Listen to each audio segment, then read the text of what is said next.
దేశం మనదే, తేజం మనదే, ఎగురుతున్న జెండా మనదే, నీతి మనదే, జాతి మనదే, ప్రజల అండదండా మనదే. అందరికీ సింహాద్రి మొబైల్స్ జంగారెడ్డిగూడెం వారి హ్యాపీ ఇండిపెండెన్స్ డే.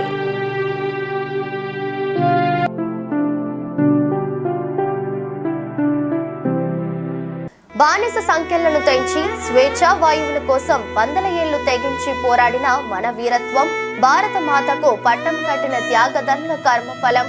ప్రతి ఒక్కరికి భాస్కర్ ట్రావెల్స్ జంగారెడ్డిగూడెం వారి స్వాతంత్ర దినోత్సవ శుభాకాంక్షలు.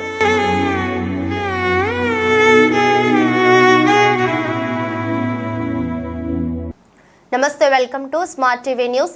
ఏలూరు జిల్లా జంగారెడ్డిగూడెంలోని విద్యా వికాస్ కళాశాల మైదానంలో ఆగస్టు 15 స్వాతంత్ర దినోత్సవ వేడుకలు ఘనంగా నిర్వహించారు. విద్యా వికాస్ విద్యా సంస్థల కరెస్పాండెంట్ సతీష్ చంద్, వి శ్రీనివాసులు జాతీయ జెండాను ఎగురవేసి ప్రసంగించారు. ఈ సందర్భంగా కళాశాల ప్రాంగణంలో దేశభక్తి ఉప్పొంగేలా మువ్వెన్నెల జెండాలతో అలరించారు. ముందుగా విద్యా సంస్థల యాజమాన్యం స్వాతంత్ర సమరయోధులను స్మరిస్తూ త్రివర్ణ పతాకాన్ని ఆవిష్కరించారు. అనంతరం పాఠశాలల విద్యార్థులు పలు సాంస్కృతిక రంగుల కార్యక్రమాలను ప్రదర్శించారు.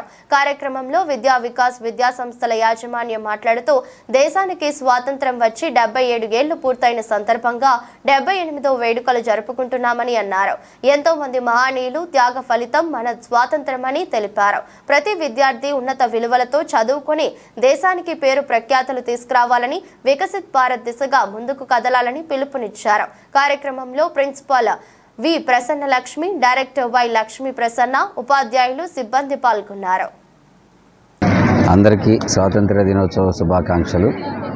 భారతదేశానికి 78 సంవత్సరాల క్రితం స్వాతంత్రం సిద్ధించింది.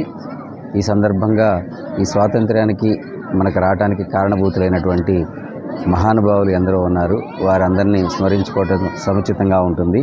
అలానే మనకి సింపుల్గా చెప్పాలంటే విద్యార్థులకు కానీ చెప్పాలి అంటే, ఒక కుటుంబంలోకి వేరే ఎవరో వ్యక్తులు వచ్చి మన ఫ్యామిలీని వాళ్ళే రూల్ చేస్తూ, మన ఫ్యామిలీ అంతా వాళ్ళే గైడ్ చేస్తూ, వాళ్ళ అండర్లో మనల్ని కనుక ఉంచుకుంటే మనకు ఎంత బాధ కలుగుద్దో, అటువంటి బాధ కలిగినటువంటి 78 సంవత్సరాల క్రితం, అంటే సుమారుగా 100 సంవత్సరాల క్రితం నుంచి అటువంటి బాధలు అనుభవించిన వాళ్ళు 200 సంవత్సరాలు బ్రిటిష్ వాళ్ళు భారతదేశానికి వచ్చి పరిపాలించి భారతీయుల్ని బాధపెట్టి మన మీద కంట్రోల్ తీసుకుని మనల్ని ఆక్యుపై చేసి మన భారతావన్ని అంతా వాళ్ళు పరిపాలిస్తుంటే, దానికి వ్యతిరేకంగా భారతీయులందరూ ఏకమై అవిరళమైనటువంటి కృషి సల్పించిన తర్వాత మనకి 1947 ఆగస్టు 15న స్వాతంత్రం సిద్ధించింది.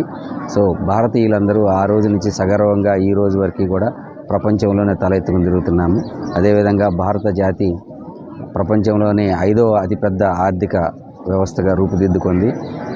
ఈ విధమైనటువంటి 78 సంవత్సరాల కృషి చేసిన ఫలితంగానే ఇవన్నీ మనకి సంభవించినాయి.